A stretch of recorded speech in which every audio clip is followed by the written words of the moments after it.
नमस्कार। अहिलेको hot topic जिटिए चुनाव अनि यसकै जिटिए चुनावको कतिपय साइड इफेक्टलाई लिएर तपाईहरु समक्ष आएको छु है। कतिपय नेतृत्वहरू छन्, हाम्रा कतिपय राजनीतिक दलहरू छन्, उहाँहरूले चुनाव नलड्ने घोषणा गरेका छन् भने कतिपय राजनीतिक दलहरू जिटिए चुनावको पक्षमा छन् हैन। अनि जनतामा एउटा अन्योलता पनि छ, जिटिए चुनाव लड्नुपर्ने हो, जिटिए चुनाव नलड्नु पर्ने हो, जिटिए को बहिष्कार गर्नुपर्ने हो इत्यादि विषयहरू। अनि यी विषयहरूलाई हाम्रो जुन मत छ, हामीले यस इन्टायर चलखेललाई जसरी हेरिरहेका छौं त्यो तपाईहरु समक्ष राख्ने प्रयास हो।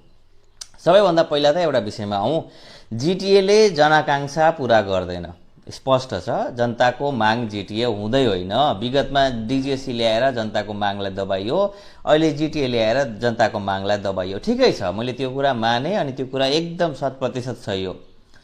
जिटिए देखि बाहिर निस्किनु या जनतालाई जिटिए भन्दा माथिको केही विषय दिनुको निम्ति आवश्यक कदमहरू के होला त, रणनीति के होला त, त्यो विषय पनि छलफल गर्नुपर्ने होइन नेताहरूले। ती नेताहरूले जुन नेताहरूले जिटिए बहिष्कारको कुरा गर्दैछन्, यस त्यसमा रणनीतिको हिसाबमा भन्नुपर्ने दुईटा मार्ग देखिन्छ। पहिलो मार्ग त्यो मार्ग हो इलेक्टेड बडी जुन चाहिँ हुन्छ जिटिए को, त्यो इलेक्टेड बडीले 2017 मा जस्तो खेसरा जलाएर 2017 मा जस्तो राजीनामा दिएर होइन, तर इलेक्टेड बडीले चाहिँ सामूहिक एउटा रिजोल्युसन बनाएर हामी जिटिए चाहदैनौं भन्ने विषय, त्यो एउटा माध्यम हो। अर्को माध्यम के हो, जिटिए भन्दा ठूलो व्यवस्था दिइहाल्नु। कुनै पनि व्यवस्था, एउटा नयाँ व्यवस्था आयो भने त्यो पुरानो व्यवस्थालाई रिप्लेस गरिहाल्छ नि हैन। तपाईले नयाँ केही ल्याउनु भने पुरानो किन लगाइबस्ने। अनि त्यो जुन पनि नयाँ व्यवस्था आउँछ त्यो नयाँ व्यवस्थाको अन्तिम लाइनमा लेखेकै हुन्छ आजदेखि पुरानो व्यवस्था खारिज भयो भन्ने, सकिहाल्यो। अनि जिटिए बाट मुक्ति चाहने व्यक्तिहरूले, जिटिए बाट मुक्ति चाहने ती नेताहरूले सबैभन्दा पहिला गर्नुपर्ने रणनीति भनेको यो दुईटामा एउटा थियो। एउटा रणनीति हो इलेक्टेड बडी भइसकेपछि त्यसले यस व्यवस्थाको विरोध गर्नु। अर्को प्रोसेस हो यो जुन व्यवस्था छ त्यो भन्दा ठूलो व्यवस्था लिएर आएर यसलाई रिप्लेस गरिदिनु।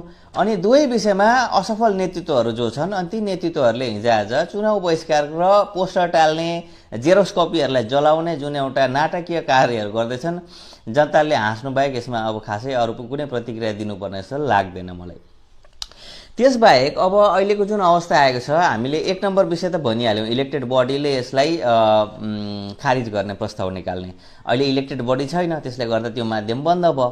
दोस्रो विषयमा चाहिँ अब यो भन्दा ठूलो व्यवस्था दिनुपर्ने थियो। केन्द्रले चाह्यो भने बहुमतको सरकार भएको केन्द्रले हैन दिनु सक्नुपर्ने थियो, तर केन्द्रले स्पष्ट रूपमा भनिसकेको छ राज्यसँग डीप कन्सल्टेसन गरेर मात्र निर्णय लिने। अर्थात केन्द्रले राज्यको निर्णय लिने। अनि राज्यको निर्णय के छ भनेको जिटिए नै छ। यस, यो क्याटेगोरिकली भन्दैछु, राज्यले जिटिए भन्दा ठूलो केही सोचेको छैन। सोचेको भए तिमीहरुको पीपीएस को प्रपोजल ल्याऊ भनेर अस्ति भन्ने थिएन एडमिनिस्ट्रेटिभ बैठकमा हैन। अनि राज्यको सोच जिटिए नै छ। अब यसमा अझै एउटा गम्भीर विषय छ। गम्भीर विषय के छ भने यसपालि जुन सरकार बनेको छ तेस्रो टर्म है राज्य सरकारको सीएम ममता ब्यानर्जी, इलेक्सन भएको भर्खरै 2021 मा। अब उहाँको टेनर भनेको 2026 सम्म छ। अर्थात 2026 सम्म बंगालमा निर्णय लिने या बंगाल केन्द्र सरकारले जुन सल्लाह र सहमति गर्ने भनेको यही सरकार हो, जुन सरकारले विगत 10 वर्षमा केही गरेन हाम्रो निम्ति हैन। अनि त्यो सरकारले 2026 सम्म हुँदाखेरि के सल्लाह दिन्छ होला, जिटिए होइन अलग राज्य बनाइदेऊ, युटी बनाइदेऊ भन्ने त निश्चय सल्लाह दिदैन होला हैन। भनेपछि एउटा त त्यो रह्यो केन्द्र राज्य सरकारको पक्ष, अहिलेको सीएम ममता ब्यानर्जी नै हो जुन सरकारले 10 वर्षमा केही गरेन, 2017 मा केही गरेन। अनि त्यो सरकारले अब जब जिटिए चुनाव भइसक्छ अनि जिटिए मा जुन इलेक्टेड बडी हुन्छ त्यो इलेक्टेड बडीको भ्यालिडिटी कहिलेसम्म हुन्छ, 22 मै चुनाव हुन्छ, सायद 21 मा त अब सकिहाल्यो। 22 मै चुनाव भयो भने लिएर आउनुस् अझै 5 वर्ष।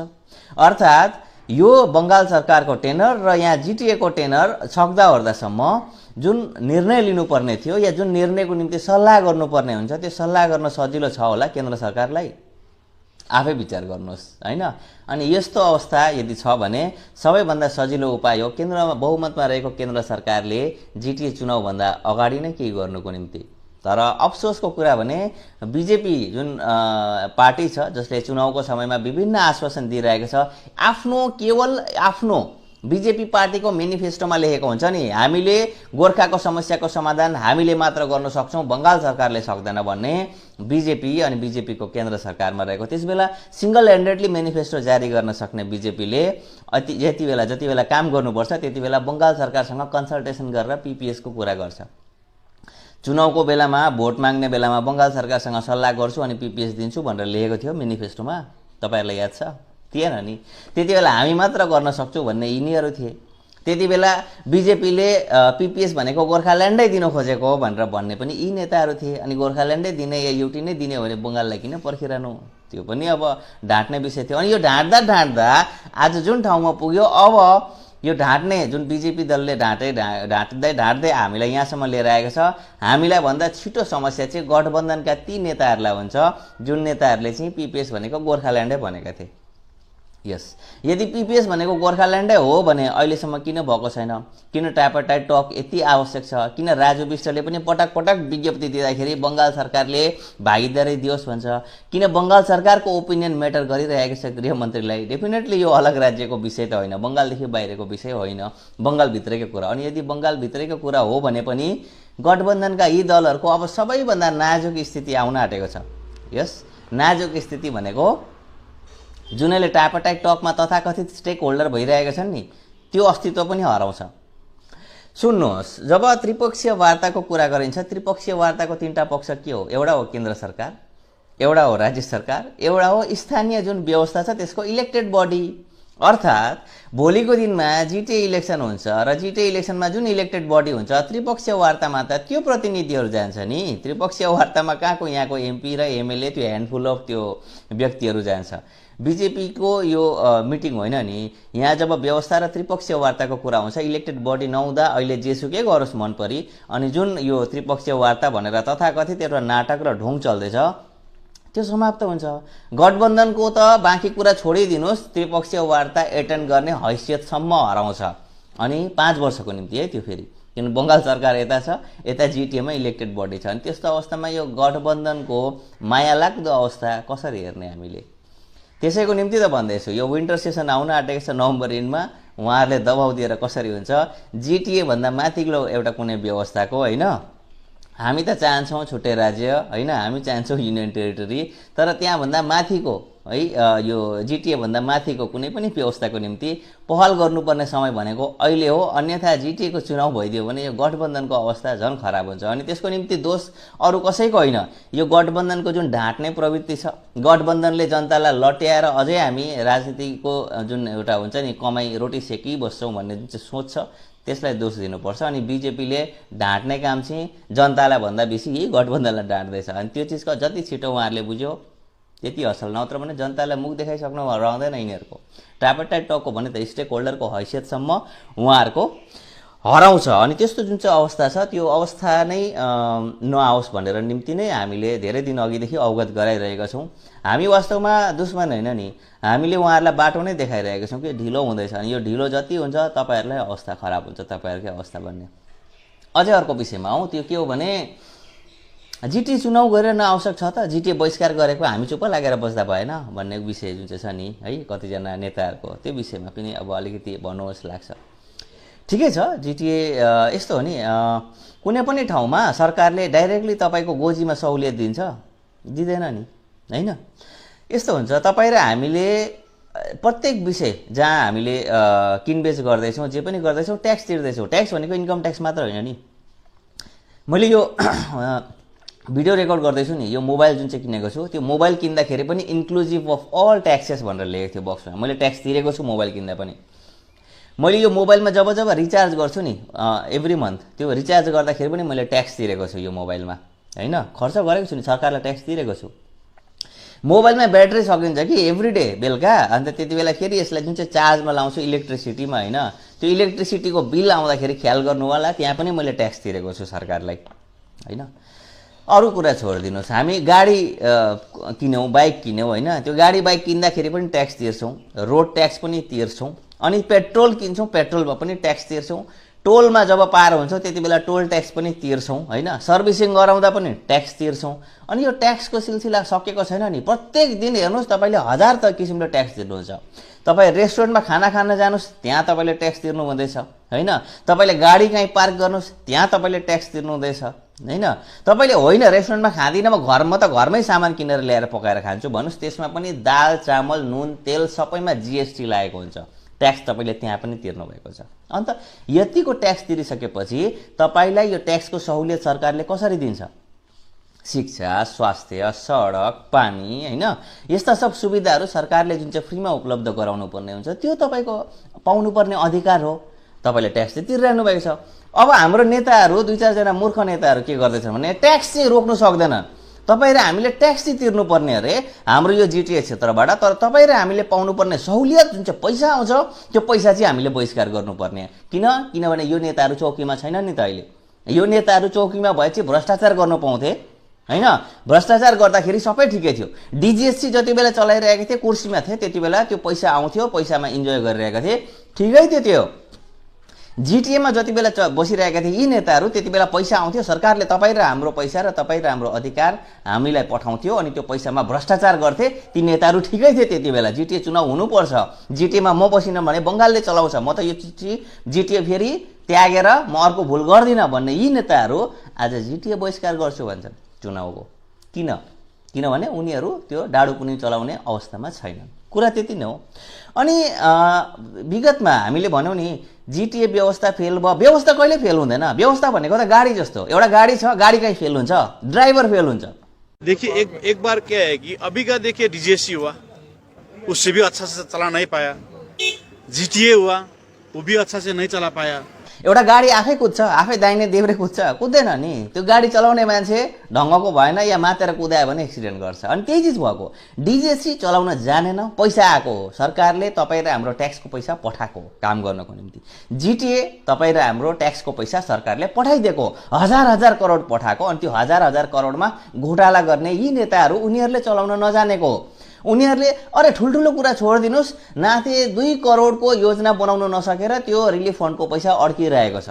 हम लोग तो पॉलिटिकल लीडर है, हम लोग पर तो प्लानिंग का उतना दिमाग नहीं। सो जो प्लानिंग का दिमाग उन लोग पर जाकर पूछकर हम लोग आगे में प्लान करेंगे कैसे क्या करना है।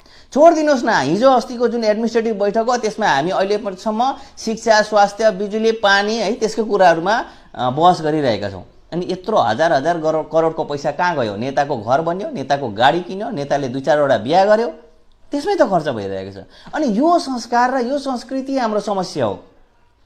ट्याक्सको पैसा आउँदैछ अनि त्यो ट्याक्सको पैसा तपाईँको अधिकार हो। कतिजना नानीहरू पढ्न नसकेर है स्कुल छोड्न बाध्य छन्, कतिजनाले फिस तिर्न सक्दैनन्, गरिबी भइरहेको छ। विभिन्न ठाउँमा तपाईँको घरको अगाडिको हेर्नु सडक ठिक छैन, तपाईँको छेउको हेर्नु स्वास्थ्य केन्द्र ठिक छैन, सिलगढी लिएर जानुपर्छ। तपाईँको छेउको एउटा स्कुल हेर्नुहोस् त्यो ठिक छैन, तपाईँले नानी त्यहाँ पढाउन सक्नुहुन्न। अनि यो प्रब्लम के हो भने नि त्यो आएको पैसा नआएको होइन, पैसा आएको तपाईँको नेताहरूले त्यो पैसा भ्रष्टाचार गरेको। अनि समस्या यही छ। जिटिए चुनाव तपाईँले हामीले बहिष्कार छोडिदिनु भनेको यो रावणहरू फेरि त्यहाँ गएर बस्छ। यो रावणहरूलाई लङ्कामा फेरि रावणहरूलाई राख्ने कि होइन, राम्रो कुनै व्यक्तिहरूलाई चाहिँ हामीले त्यहाँ राख्ने। प्रोजेक्ट गरौँ न, नयाँ व्यक्तिहरूलाई प्रोजेक्ट गरौँ, नयाँ व्यक्तिहरूले जिटिए चलाओस्। त्यसको मतलब अलग राज्यको मुद्दा छोड्नु भनेको होइन, अलग राज्यको मुद्दाको निम्ति केन्द्र सरकारमा दबाउ दिनुपर्छ। तर जबसम्म तपाईँ र हामीले ट्याक्स तिर्दैछौँ भने त्यो ट्याक्सको पैसा आउने माध्यम हो नि त जिटिए। त्यो ट्याक्सको पैसा आउने माध्यम हो नि त म्युनिसिपालिटी, त्यो ट्याक्सको पैसा आउने माध्यम हो नि त पञ्चायत। अनि यो व्यवस्थाहरू पनि सुचारू ढङ्गले चल्नुपर्छ। देशमा कुनै पनि यस्तो ठाउँ थिएन कि अलग राज्य बनिनु अगाडि कुनै व्यवस्था छैन भन्ने होइन नि।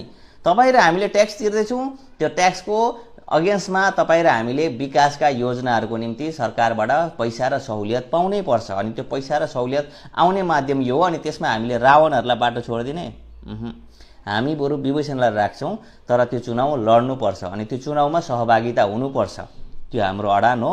अनि त्यो हुन्छ अनि जहाँसम्म ती नेताहरू जसलाई लाग्छ यो जिटिएको बहिष्कार गर्नुपर्छ, ती नेताहरू जसलाई लाग्छ यो जिटिए चुनाव हामी लड्दैनौँ भन्ने ती नेताहरूले यदि जिटिएको यो क्षेत्रमा तपाईँ र हाम्रो ट्याक्स जुन चाहिँ छ नि ट्याक्सेसन पर्दैन, ट्याक्स फ्री जोन घोषित गरिदियोस्, अनि डेफिनेटली सोच्न सकिन्छ नि जिटिए बहिष्कार गर्दा पनि फाइदै छ। हामीलाई ट्याक्स तिरेको छैनौँ, हामीले चुनाव सहुलियत नलिँदा भयो, तर ट्याक्स तिर्दैछौँ भने सहुलियत लिनु पर्यो।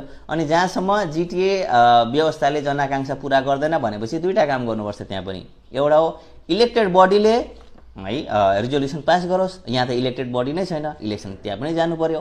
सेकेन्ड विषय हो जिटिए यदि चाहिँदैन भने जिटिएभन्दा ठुलो व्यवस्था ल्याउन। केन्द्रमा बहुमतको सरकार छ, केन्द्रमा बहुमतको सरकारसँग गठबन्धन गरेर बसिरहेका छौँ अनि केन्द्रको बहुमतको सरकारले चुनावको समयमा पटक पटक भाषण दिएकै हो। स्थानीय नेताहरूले पिपिएस भनेको गोर्खाल्यान्ड बुझेको भनेकै हो, लिएर आऊ गोर्खाल्यान्ड, जिटिएको चुनावै लड्नु पर्दैन। गोर्खाल्यान्ड भयो भने हामी गोर्खाल्यान्डको चुनाव लड्छौँ, युनियन टेरिटरी भयो भने युनियन टेरिटरीको चुनाव लड्छौँ। अब छैन यति बेला जिटिए छ, जिटिएको चुनाव लड्नु पर्यो। सहुलियत त जनताले ट्याक्स तिर्दैछ भने चाहिँ सहुलियत त ल्याउनु पर्यो नि। अनि जहाँसम्म गठबन्धन छ उहाँहरूको निम्ति शोचनीय अवस्था छ, किनभने मैले अघि भनिहालेँ जिटिए इलेक्सन भयो र जिटिएमा इलेक्टेड बडी छ भने चाहिँ तपाईँहरूले यो ट्राइपार्टाइट टकको नाटक समेत गर्न पाउनुहुन्न। अरू कुरा त छोडिदिनुहोस्, तपाईँहरूको हैसियत छैन त्यो थाहा छ हामीलाई। जहाँसम्म नाटक छन् यो ट्राइपार्टाइट टकको, त्यो नाटक समेत गर्ने योग्यता रहँदैन तपाईँहरूको, किनभने त्यति बेला ट्राइपार्टाइट टकको एउटा प्रतिनिधि चाहिँ जिटिएको इलेक्टेड बडी हुन्छ, यो बिजेपीको एमपी र एमएलए होइन। यसर्थ समय छ, समय हुँदै होस् गर्नुहोस्। जिटिए इलेक्सन आउनेवाला जुन जिटिए इलेक्सन छ त्यो आउनेवाला जिटिए इलेक्सनले तपाईँहरूको अस्तित्व खराब गर्न सक्छ। अनि त्यो अस्तित्वबाट यदि बाँच्नु छ भने निर्णय गर्नुहोस्, किनभने जिटिए इलेक्सनमा जाने तपाईँहरूको हैसियत छैन। यता जनतालाई भोट मागिरहनु भएको छ र बहुमतको सरकार छँदैछ, पिपिएस भनेको हामी गोर्खाल्यान्डै गर्छौँ भनेर, अनि त्यो गोर्खाल्यान्ड गर्नु छोडेर यति बेला जिटिए इलेक्सन गर्नु भनेको 5 वर्ष फेरि जनतालाई ठग्दैछौँ भन्ने स्पष्ट बताउनु हो। त्यहाँदेखि मुद्दै सक्यो तपाईँहरूको। अनि त्यसले गर्दा इलेक्सन जानु पनि अप्ठ्यारो छ, हामी स्थिति बुझ्छौँ। तर इलेक्सन जानु नसकेको खण्डमा जुन तपाईँहरूले इलेक्सन बहिष्कार भन्नुहुँदैछ त्यो बगम पुछ्ने कुरा नगर्नुहोस्। यदि बहिष्कार गर्नु छ जनताले इलेक्सन भने तपाईँहरूले यो ठाउँलाई ट्याक्स फ्री जोन घोषित गरिदिनुहोस्। ट्याक्स फ्री जोन घोषित गर्नुभएको दिन हामी डेफिनेटली जिटिए किन हामी कुनै पनि व्यवस्थाको चुनाव लड्दैनौँ। तर जबसम्म त्यो छैन, जनताले ट्याक्स तिर्दैछ, जनताको अधिकार छ सहुलियत पाउने, अनि जनताले चुनाव लड्नुपर्छ। तपाईँहरूले त्यहाँभन्दा अगाडि चाहिँ पिपिएस गरेर देखाउनुहोस्, यो तपाईँहरूलाई ठुलो चुनौती हो। सक्नुहुन्छ छदम कि ढाँटेरै पार लगाउने 5 वर्ष, निर्णय तपाईँहरूले गर्नुहोस्। धन्यवाद।